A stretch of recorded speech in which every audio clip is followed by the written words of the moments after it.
Hi, Sara GM welcomes you. இன்றைக்கி நம்ம பார்க்குறது ராகி முறுக்குங்க. செமையாக இந்த கிளைமேட்டுக்கு சூப்பராக முறுமுறுன்னு எப்படி செய்யலான்னு பார்க்கலாம் வாங்க. நம்ம இப்போ ஒரு பாத்திரத்தில் 2 கப்பு அளவுக்கு ராகி மாவு எடுத்துக்கலாங்க.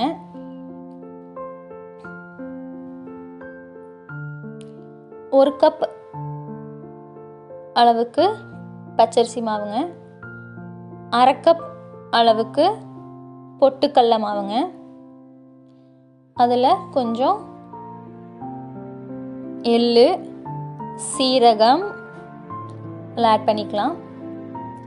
பூண்டு வந்து தட்டி வச்சுருக்கேங்க, அது இவ்வளோ சேர்த்துக்கிறேன். பூண்டு முறுக்கு நல்லாயிருக்கும் ஸ்மெல்லோடு சாப்பிட்றதுக்கு. கொஞ்சம் பெருங்காயத்தூள், 1 ஸ்பூன் அளவுக்கு